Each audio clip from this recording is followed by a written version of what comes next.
I'm Anil Kumar. Welcome to our class on polynomials. Well, so far in polynomials, we have seen the characteristics of polynomials. We have done the remainder theorem, the factor theorem.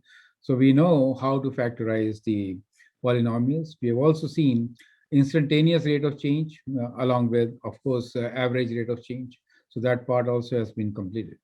The one thing which we need to really focus on is how do we solve polynomial equations efficiently. So the next unit for us is polynomial equations and inequalities. So even to solve the inequalities, we need to first figure out the equations, equal part, right? And then see which part of the equal part are we interested in as a solution set when we do inequalities, correct? So Hamza, you had a great question last time, which was like, if you are given a polynomial equation, how do we know that we should try the positive values or the negative values or which one to try, correct? So we'll address this first and then jump into polynomial equations. Is that clear to you? So I'd like you to introduce yourselves to begin with. So Ankita, can you introduce yourself? Hello everyone, my name is Ankita. Sorry for my camera being off. On my phone at the moment. Um, I am really interested to learn the topics that we will be discussing today and in our future classes, so I'm able to succeed in my grade 12 course. Good. Vishruta. Hi, my name is Vishrutha and I'm doing advanced functions in the summer so I can be prepared for next year. Correct. Hamza. My name is Hamza, and I'm willing to learn advanced functions to have a head start next going into grade level. Great. Akshit. Hi, my name is Akshit Candivanam. I'm learning advanced functions now so that I can be prepared for next year. Great. So let me share with you the lesson which I have prepared. We'll look into how do we find roots of polynomials, right? So we look into some basic concepts and a very important rule, which is called Descartes' rule of sign. That is something which is not really covered in the book, which you really follow, right? So this is the rule which we'll consider today. That rule actually tells us whether the polynomial is going to have, how many. It should actually gives us an idea as to how many positive values are there for the roots, how many negative values are there for the roots, possible values, right? So that actually tells us that what should we really try to find the answer, right? So in general, a polynomial equation is given in the form of p of x is an x to the power of n plus an minus 1 x to the power of n minus 1, so on, where x, the solution, could actually be uh, any complex number, I should say, right? Normally, we had Question. been working in the domain of real numbers. Normally, we are saying x belongs to real numbers. Is that okay? We have been excluding all the solutions where the solutions were in the domain of complex numbers, correct? Today, we will actually consider complex numbers as part of our domain. When I say complex numbers, it really means what? You know that a quadratic equation has is the form ax square plus bx plus c equals to 0, correct? You all remember that? What is the solution of this equation? X is equals to minus b plus minus b square minus 4ac over 2a. Do you remember this equation and the solution, all of you? Correct. We learned from here one very important thing, that if b square minus 4ac is actually equal to 0, in that case, we have one real solution. Is that okay? Correct. We also learned that b square minus 4ac, if it is positive, that is greater than 0, then we have two real solutions. If b square minus 4ac is less than 0, that is negative square root, you cannot really find the negative real square root. So we say 0 or none. Let me write instead of 0, no real solution. Is it clear to you? Real solution means x-intercepts on the graph of the function. Clear? So what I'm trying to say here is that if I have a graph of the function, then the graph could be either like this, that means no real solution, correct? It is not crossing the x-axis. The graph could be kind of like this, one real solution, or it could be like this. In that case, two real solutions. You get the idea, all these conditions. However, what is important to understand is this, that any polynomial of degree n will have n solutions. So if we're talking about quadratic equation, that means we have two solutions, always. Now, where are the other solutions? If we are saying one real solution, two real solutions, or no real solution, the other solutions could be imaginary. That is where the complex part of the domain comes. Imaginary really means, when I'm saying b square minus 4ac is less than 0, it means what? It means that within square root, I have something which is negative, right? So that negative number, let us say -1, could be written as iota, I. I is a complex number whose square is -1. You get the idea. So I square is equals to -1. That makes it, that gives you the square root value. You get the idea. Do you understand the complex numbers now? So in complex numbers, what are we doing actually is, so once again, the real roots are possible only if b square minus 4ac is greater than or equal to 0, correct? Ankita, you dropped out, so again, I'm telling you the same thing. But if b square minus 4ac is negative, then within the square root, you have a negative thing. In that case, we have complex roots. We don't have real roots, but we have complex roots, two of them. So if b square minus 4ac is less than 0, we have two complex roots.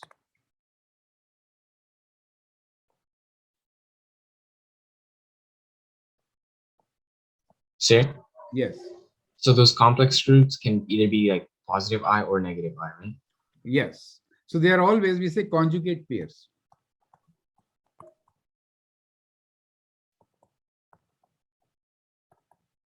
So they are always plus or minus. See, in the formula, we have plus and minus, correct? So that plus and minus gives you two roots. So plus and minus, let us say AI. A, because there could be some number, right? If within the square root we have like -80, -64, then 64 will give you 8 and minus will give you I. So plus and minus 8i. Is that clear? Correct? Fine. Now, here is one thing which you need to understand very clearly. When I say b square minus c ac is equals to 0 and one real root, actually speaking, there are two zeros, both have the same value. You get the idea. For example, if I have this equation, let me write down here, x minus 1 whole square, right? So you will say x equals to 1 is one root, correct? But see, actually there are two. There are two roots. We call them zeros. Roots, there are two roots, both at 1. 1, 1. There are two roots, correct? And therefore, the graph actually goes up at this point, which is 1. You get the idea. So we have one So real basically, solution, but we have two so- roots. Yes. Wait, sorry. So basically, the graph has two roots, but both of the roots are the same. That's why it's one real solution. Is that what One you real meant? solution. But the number of Okay. roots are 2. You get the idea. Because the degree is 2, the number of roots are 2. We say the number of solutions is 2. Correct? And if it is less than 2, I mean less than 0, in that case, we got two roots, but both are imaginary. Is that clear to you? But in any case, in all the three conditions, the number of solutions are 2. They could be real, they could be imaginary. The imaginary solutions are always in conjugate pairs. Is that clear to everyone now? Correct? Vishruta, is that clear to you? Yes, sir, it's clear. Ankita, absolutely clear to you? Yes, sir. Let's take an example. X squared plus 1. X squared plus 1 can never be 0 in the real domain numbers, right? But if I write iota, you see that? x plus I times x minus I square is -1, so it becomes 0, right? If I replace x with I square is -1, -1 plus 1 is 0. You get the idea. And so we get two roots, minus I and plus I. Sir? Yes. So to find the two complex roots, if the equation was given as like x squared plus 5 or anything like that, right? The two complex roots would still be the same, am I right? Yes. Conjugates they are called. So it would be minus I and I still, right? Yeah. Because in this case, if you solve for it, you will say x is equal to square root of -1. You get with plus and minus sign here, which gives you plus and minus I. Because square root of -1 is I, the complex number. You get it? Since there are Yes, two yes. roots, I could write it in factored form, x plus I times x minus I. So now, if you have x squared plus 1, it could be factorized in the domain of complex numbers as x plus I times x minus I. You get the idea. Which we were not doing earlier. We are just leaving it at x plus 1 because we were working in the domain of real numbers. Is this concept clear? For most of you who are not IB students, we don't teach complex roots in grade 12. But if you are IB or AP student, we do work in the domain of complex numbers. Is that clear to you? So Hamza, for you, it is a very important lesson. This will be a part of your test. Is that clear? Oh, no, don't worry. I don't think I'm gonna do IB next year. So Oh, I see. Okay. So in I that only case, did there's- I only did IB the first 2 years because it prepared me better for 11 and 12. So that's why I covered a little bit of advanced functions. IB. okay. Yeah. Okay, good. Okay, so anyway, but when you go to university, they will not only restrict themselves for real numbers, right? They'll jump into complex numbers straight away, correct? And the first question will be, how many solutions do you have a quadratic equation? And if you say, well, if this is the condition, those many, if this is the condition, the answer is wrong. The answer is it will have two solutions. Both could be real, both could be imaginary. There could be one, same one twice. You get the idea, right? So any polynomial of degree n will have n solutions. Let's be very clear now. Is that okay? Some can be complex, some could be real, some could be repeated values. Is that okay? Perfect. Now let's get back to the real question, which was how do we factorize the polynomial, right? So for that, what we have learned just now is that, can you read this part, Akshit? Yes, sir. Roots of polynomials. Total number of roots of a polynomial of degree n is n. Complex roots exist in conjugate pairs only. Note, Right. a root of multiplicity k is counted as k roots. Correct. Continue. X plus 1, 2x minus 1, x minus 3 squared equals to 0.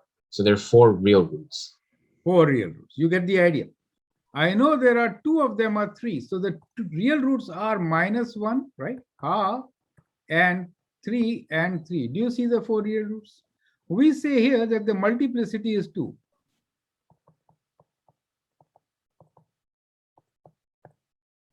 Or you can say this is a 0 whose order is 2.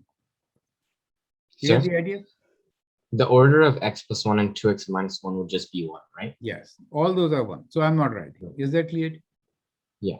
The second one is what? Can you tell me, Hamza, can you tell me degree of this particular polynomial, the second polynomial, this one?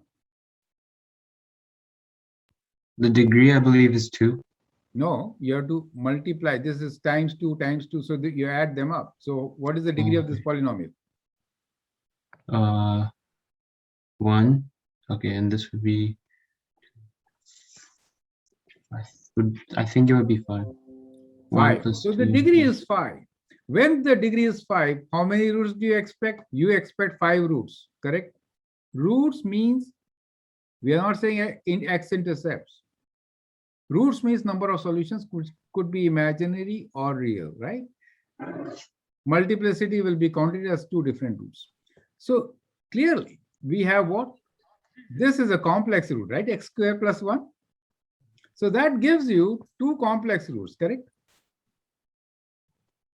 X squared plus 1. The So- other two, yes, So x squared plus 1 would have minus I and I, the conjugate pairs. as plus roots, right? minus I, yes, as your two complex roots. And the other two factors will give you 3 real roots, correct? Total is 5 roots, correct?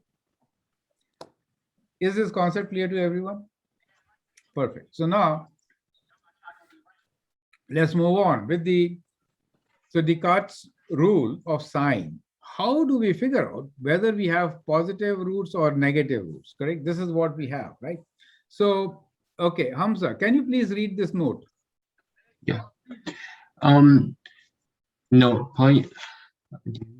No, polynomial should be written in standard form with non-zero terms and the decreasing power of single variable exponent. So when you write in the decreasing power exponents, the leading coefficient or the leading term is the very first one, correct? So that is our leading term, correct? I have a lesson that I'm trying to pull up from last year. That's why I'm just trying to look down and find it. No problem. Yeah, so Now- it's right here. Akshat, can you please read this? Positive real roots. Yes, sir. Positive real roots. The number of positive real roots of polynomial f of x is either equal to number of sign changes between the consecutive coefficients or less than it by an even number. So very good statement, and that's the rule. So if I have given you a polynomial, let's say we have 3x to the power of 4 minus x to the power of 3 plus 2x squared minus 3x plus 5, right? Let's say this is my function f of x. How many sign changes are there? This is plus the sign changes to negative, right? Negative to positive, second sign change, positive to negative, third sign change, and then we have again 4 sign change, correct? It really means that we will have 4 positive roots maximum, or we could have 2 positive roots, or we could have 0 positive root. So now can you please read this again, Akshat? Yes, sir. The number of positive real roots of polynomial f of x is either equal to number of sign changes between the consecutive coefficients or less than it by an even number. By an even number. So So either that's it is why- 4 or 2 or 0, less than by an even number. Is this point clear to everyone? Yes, sir. So you always decrease it by 2, right? It's either Yes. the even number or the following ones by 2. Right? So when we find this is degree 4, and we know degree 4 polynomial have 4 roots and expected are 4 positive, you should be trying positive numbers. That makes sense, right? So that is how you can get faster results. Now, Ankita, I would like you to read the second part, which is negative real roots. Sure. Negative real roots. The number of negative real roots, polynomial f of negative x, is either equal to number of sign changes between the consecutive coefficients or less than it by an even number. Yes. F of negative x really means replace x with negative x, rewrite your equation. So 3x to the power of 4. If it is an even power, negative becomes positive. So this will be written as 3x to the power of 4 itself, correct? Minus x cubed, x replaced by minus will give me negative. So this becomes plus x cubed. Here, x squared again, make it positive, so it will be 2x squared. Do you see that? X replaced with minus x will give me plus 3x, and that will give me plus 5, correct? Is this statement clear to you? F of minus x is this. Anybody has any questions? No, Vishruta, is it clear to you? I have no questions. Very good. How many sign changes? wait, I have do a you know now? question. I have a Yeah, ask.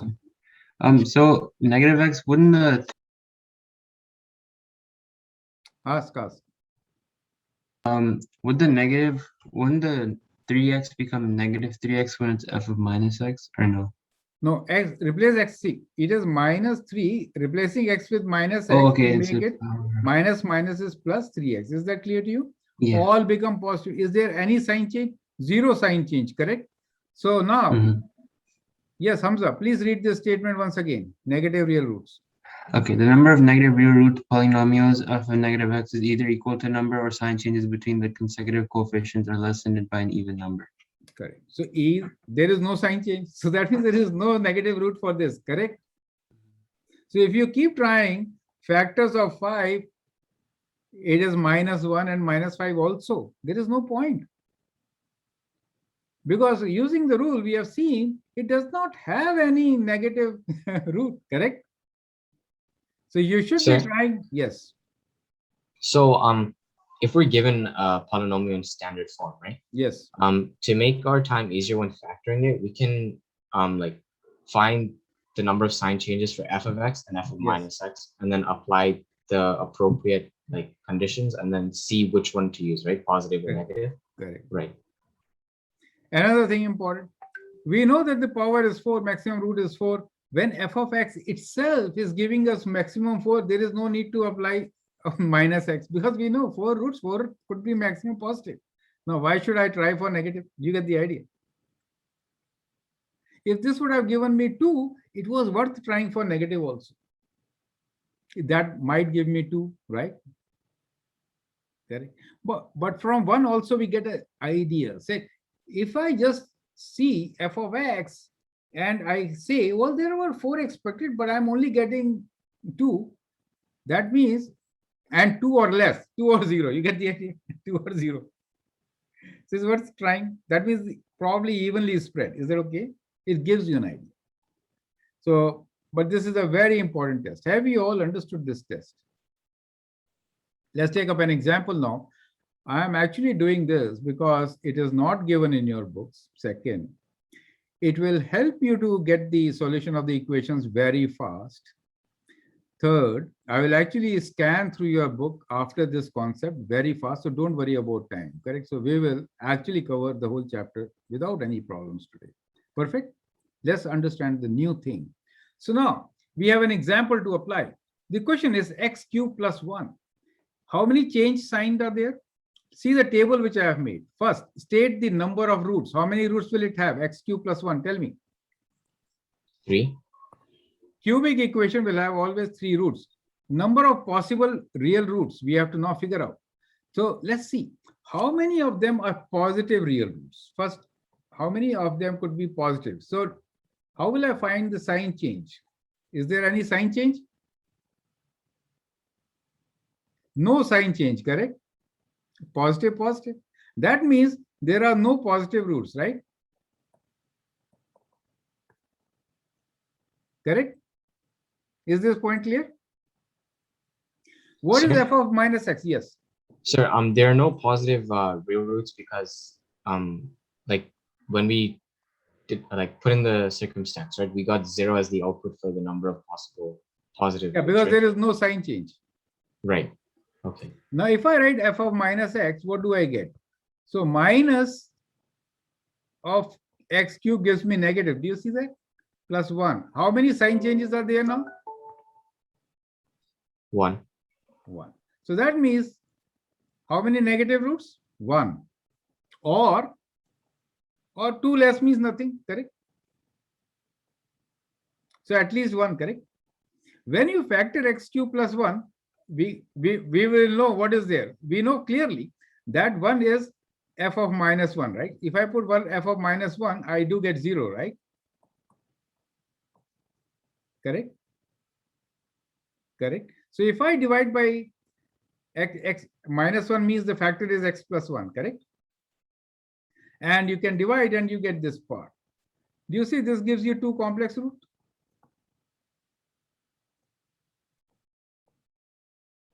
So total there are 3 roots, 1 real, 2 complex, and the roots are at real root is at minus 1, correct? You can use the quadratic formula to find the other 2 complex roots. Is this clear to everyone?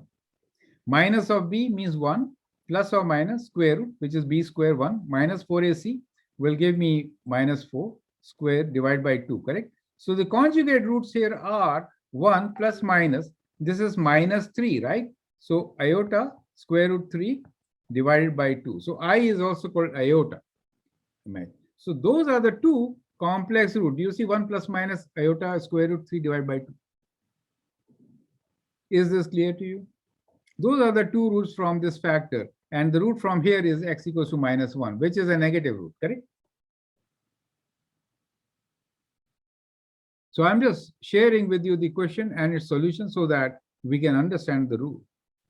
And you know how do we do it? We do long division or synthetic division to get the other part, correct? Which we did earlier, right? Now here is another equation. F of x is x cubed plus x squared minus x minus 1. Can you tell me? They state the number of roots. Well, they state the number of roots is 3, correct? Because that is my leading coefficient. Number of possible real roots means possible positive real roots. I should have written here. Positive real roots. Can you tell me how many? Check the sign change. Only one sign is changing once, right? So there's only one change of sign. From positive to positive, there was no change of sign.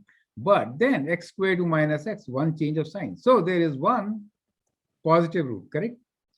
Maximum. This is what we are talking about, maximum. Is it okay?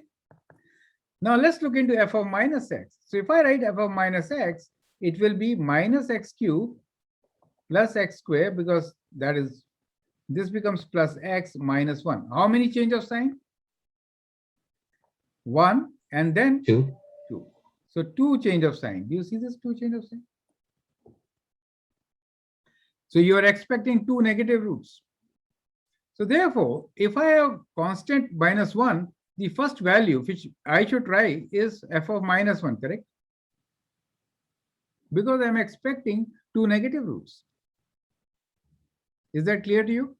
So sir, if you plug in f of minus 1, it should output 0, am I right? Yes, yes. You can calculate. So when you calculate, you will get 0, right? 1 Right. plus, I mean, this is minus 1, plus 1, minus 1 which is plus 1, and this is minus 1, which is equals to 0, right? In this equation. So you have So a in root, that correct? case, x minus 1 is a factor, sir?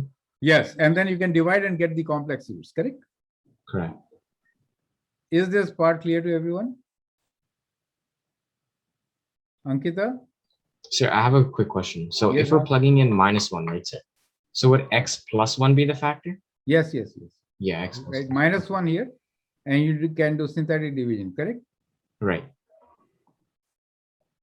You can do synthesis. So you get copy here, multiply minus 1, copy here, multiply, add 1, minus 1, multiply, you get plus 1, remainder 0. Do you see that?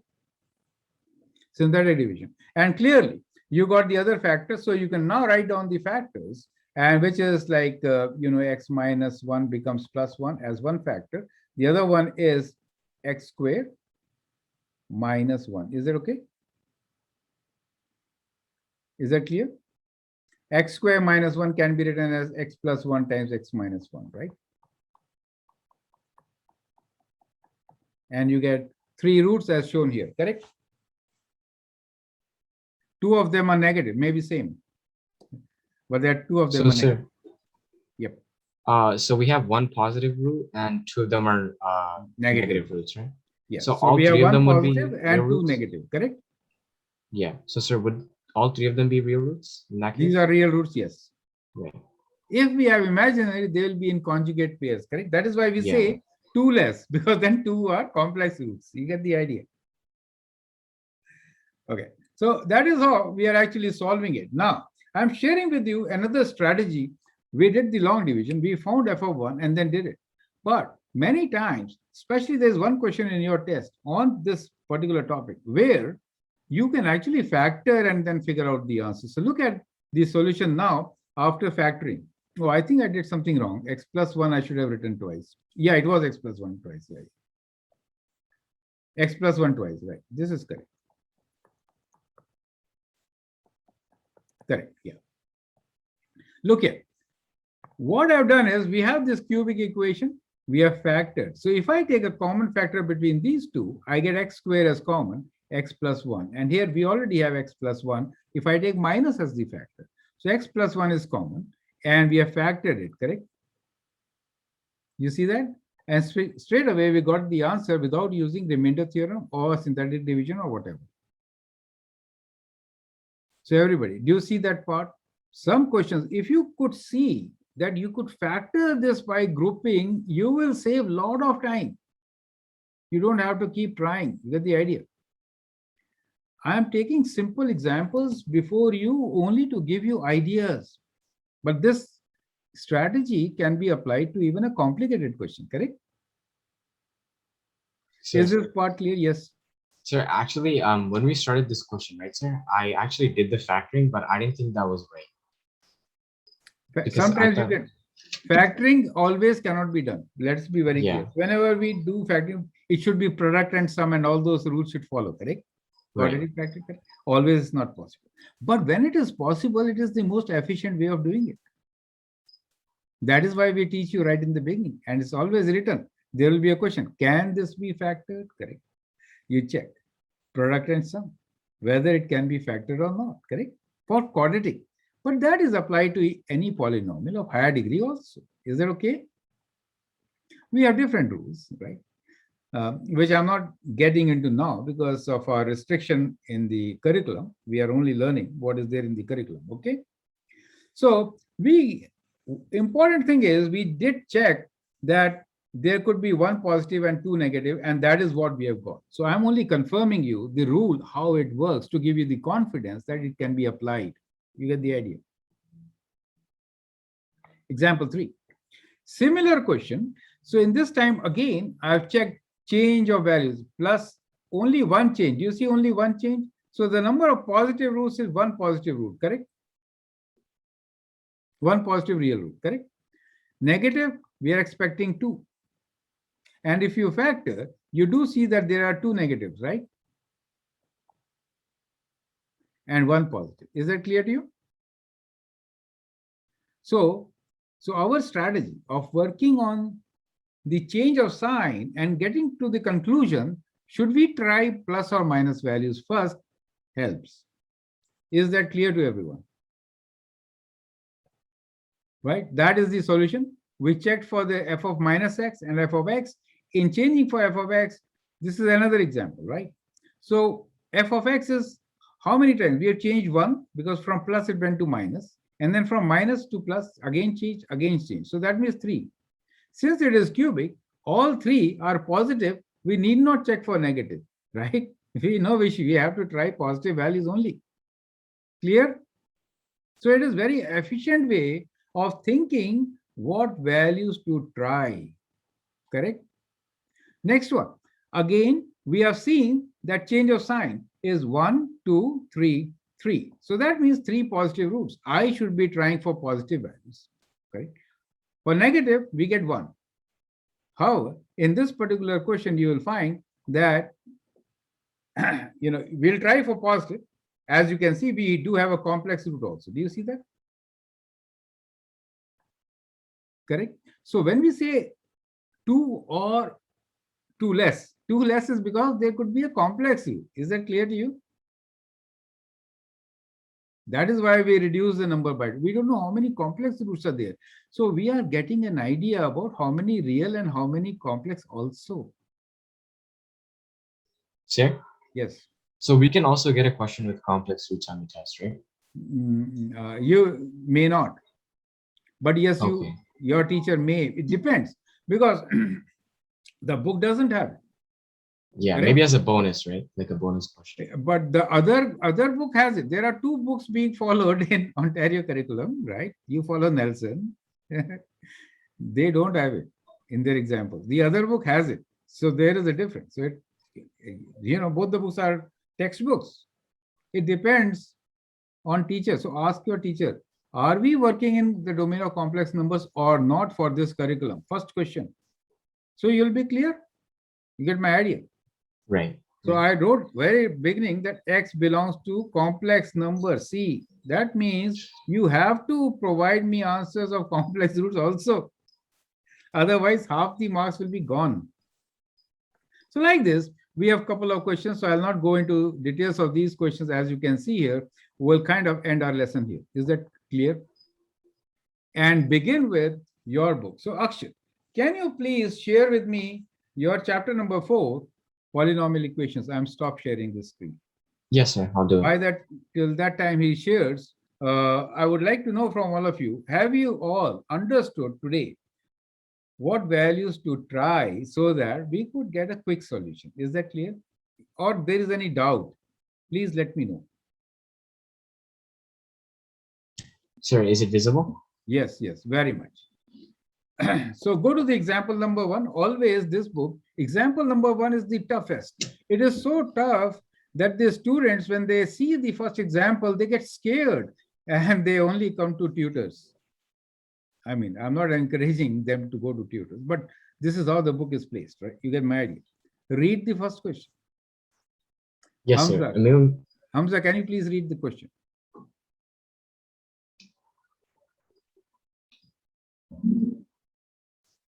It's very small. Okay, Akshat, you please read the question. It's very small. Read directly from the book. No, I can read it. I can read it. I just Okay, didn't know read, my okay, mic. then was- read. Okay. Amelia's family is planning to build another silo for grain storage, identical to those they have on their farm. The cylindrical portion of those they currently have is 15 meters tall, and the silo's total volume is 684 pi meters cubed. What are the possible values for the radius of the new silo? This is a test question. You understand? But what does it mean by 684 pi meters?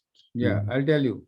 This question is expected in your test paper, this particular question. So be very clear about, right? Now, as your question says, 684 pi. Pi is also a number, right? Irrational number. Because normally we are saying that the volume is like 4 by 3 pi r cube. You understand? 4 by 3. If I have a cylinder or a sphere, right? If you have a sphere, right? Let me say a sphere. 4 by 3 pi r cube. So you can see very clearly that pi comes into the formula. So if you put the value, which is 3.14, you get a decimal value. But if you use pi, you get a whole number with pi, exact value. Do you see that? So this is the exact value of your volume. Is that clear? So use pi. Pi and pi will cancel when you work with the formula. That's the whole idea. Is it okay? So it makes things simpler and neater. Is this part clear to you? How will you do this question?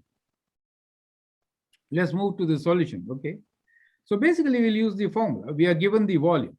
So here we know this is the formula for volume, right? You know that. It's two parts. One is the hemisphere, right? This is the hemisphere, half the sphere, right? So we have the volume of the hemisphere and we have the volume of the cylinder.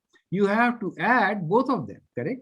To get the total volume, which is 684 pi, correct? Step is clear to everyone? Apply the formula. So half of 4 by 3 pi r cube is 2 by 3 pi r cube, right? And the other one is pi r square h. Pi is common, they get cancelled, correct? Vishruta, is it clear to you? Yes, sir, it's clear. Pi cancel, and therefore you are left with this particular polynomial equation. At present, pi 2 r cube is in the middle. We should write it in proper order, bringing that r cube as the first term. Move further, please.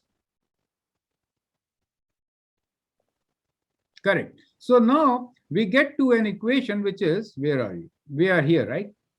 So we have an equation 2r cube minus this. Now here, we are looking into real life situations, right? Real life situation means r value is greater than 0. Is that clear to you? Radius is positive, right? So we don't have to try the negative numbers, but we have to try only positive numbers. Is that okay? So in real values, we have to have restrictions. So r is positive. Now, 2052 is your constant. So how many factors are there? 1, 2, 3. There are so many factors to try, correct? But we have to try all positive numbers, correct? Is that clear to you? Yeah. Why is this question difficult? It is difficult because when you start doing this in the test, you try f of 1, it is not 0, f of 2, it is not 0, f of 3, it is not 0, f of 4, it is not 0, f of 5, it is not 0.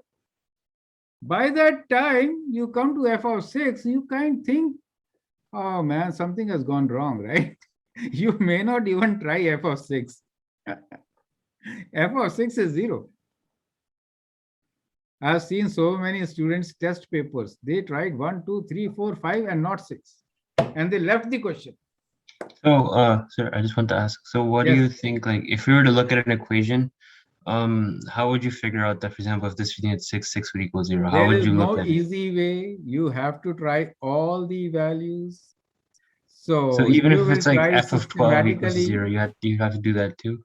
You have to try systematically, use your calculator effectively, right? So basically, when you write down the equation, you have to only change one value, 1, 2, 3, 4, 5. Keep trying.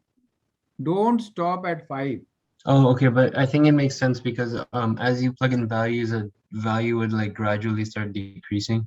So Yeah, then if you see this decreasing, then I guess you correct, correct. You check the answer, right? If Yeah. the answer goes from negative to positive, we know there is a solution, 0 here in between, correct? yeah. So you have to keep trying. Okay. Get to this answer. Now we know you have to divide by 6 and get the other factors. You get the idea. So this question actually gives you perseverance. Keep trying. It's not difficult otherwise. You have the same formula Sir? and you have to do. Yes, sir.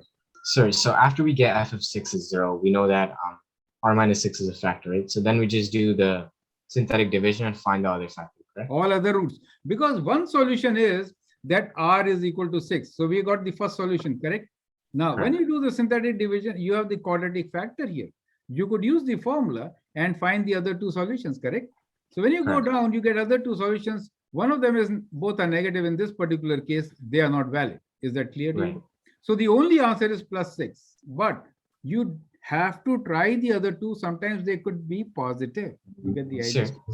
What if r equals to 6 is one solution, and let's say we have another positive value, right? Yes. So in that case, how would we approach? Both solutions will be given. So then both are the right answer. Both are the right answers. Okay. But anyway, this is a very good question, which is normally asked where you have to try a lot of values. It takes time, but you have to do it. And that's the end of this. Now let's look into the second example. You have got 4x cubed minus this. Now, which values will you be trying? Okay, Hamza, please read it further. Okay. Solution A. Okay. Solve 4x cubed minus 12x squared minus x plus 3 equals 0. Yeah. So let f of x equals to 4x cubed minus 12x squared minus x plus 3. Okay. I think I know what you did now. Okay. Possible values for x where f of x equals to 0. Do you understand this? Plus minus 1, plus minus c, plus minus everyone. These are Yeah. the possible values to be tried. Do you all understand this? Or anybody has doubt? Sir, I don't have a doubt, but I just wanted to make a confirmation. Sir, so using the rule of sign that we just learned, right, sir? Yeah. So for the positive, we can check that there's like two changes in sign, right, sir? So there would be So plus two, to one change, right? And this. So Yeah. two, you have two positive or none, is- right? or 0, yeah. So it is degree 3. So it is good idea to try with positive roots. You get True, the yeah. idea, correct? So you try Yeah. the positive numbers, one thing. Second, the number of values which you could try is so many. Do you see how many values are there? In these, numerator is factors of 3, right? Factors of 3 on the top. And factors of 4 in the denominator. Correct? Because if you take 4 common, you get 3 over 4, right? As a constant. So you have so many values to try. So what I will suggest is you keep on trying the positive values. 1, 2, 3, 4. If the sign changes, then the decimal values, which is like in between, correct? Otherwise, try the integers. So in this case, if you try the positive values, first value is 1, and then you will try 3. You see that you have to skip that negative value. Don't try it. You save time. Because we know from Descartes' rule that there are 2 solutions out of 3 which could be positive. Why not get those solutions, correct? So that is Sir? where it helps, yes. So to find out how many negative solutions we can have, we'll just change this to a minus, right, sir? Yeah, but in this question, no need, because Yeah, no out need. of yeah. 3, 2 we have got as positive, right? So that is the Right. majority. We are actually looking for where is the majority, positive or negative. Correct. So we got the majority. So work with positive. If not, work with negative. So I will suggest don't try both. Just So be if they safe. ask for all roots, right, then we have to do negative 2, right? Yeah, but first thing is first get one root, then you do Right. synthetic division or long division and use quadratic formula to solve the quadratic equation. You're done, correct? Yeah. First root is very difficult to get. So you tried, and the f of 3 is 0, then you will divide by x minus 3. You could do synthetic division and get the result. You get the idea. And later, when you continue, you get the other roots because other part is the quadratic part, and continue. You have factored it completely. Is this clear to all of you? 100%. Continue, continue. Let's see the next example. Well, you could also factor this one in the grouping. So sometimes, as I was saying, it is possible to factor by grouping. Sometimes the question will be, show two methods to solve the question. The second is obviously grouping them. Is it okay? Factoring and grouping will now be two methods for you to provide the solution. If the question states that you have to provide two different ways of solving the equation, correct? Please move on. Yeah, continue. Example. Now, please, Akshit, can you please read this question? Yes, sir. The paths of two orcas playing in the ocean were recorded by some oceanographers. The first orca's path could be modeled by the equation h of t equals to 2t to the power of 4 minus 17t cubed plus 27t squared minus 252t plus 232. And the second by h of t equals to 20t cubed minus 200t squared plus 300t minus 200, where h is their height above the water surface in centimeters and t is the time during the first 8 seconds of play. Over this 8-second period, at what times were the two orcas at the same height or depth? Correct. So basically, you'll equate the two, right? Same height means you'll equate both parts, right? With equal to sign, correct? When you do that, equal to signs, you bring them together, simplify, correct? And then you have a degree 4 equation.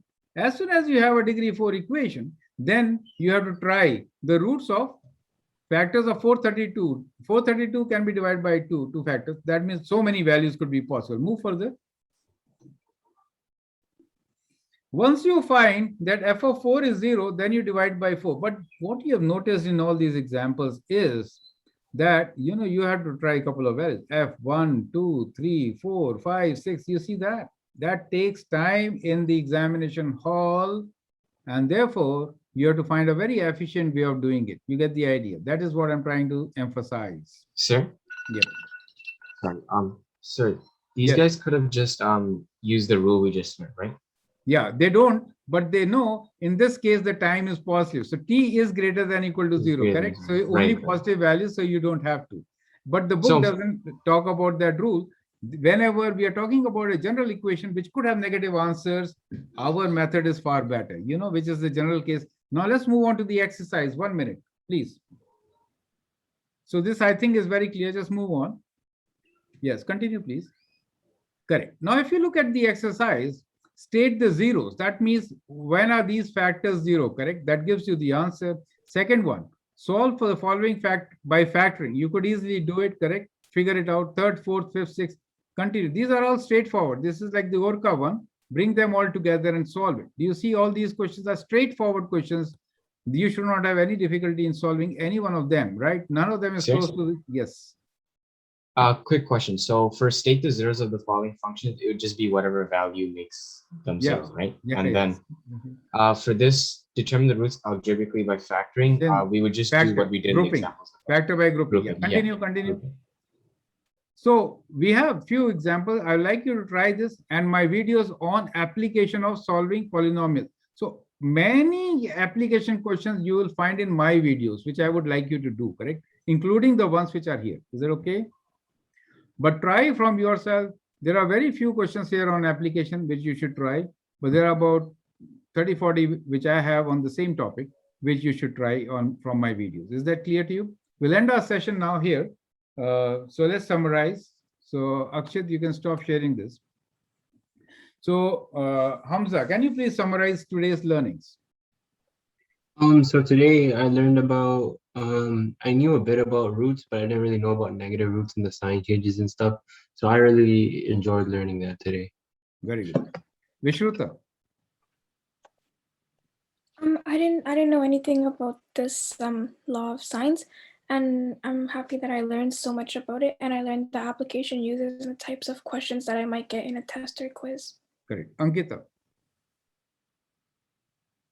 I think I had the same thing as Rishruta. I really enjoyed the last part of the lesson, especially when we went over the application questions, because those come up a lot on test papers. And so I did get to know more about the negative roots as well as the sign changes and how it can be applied into the real world as well. Very good.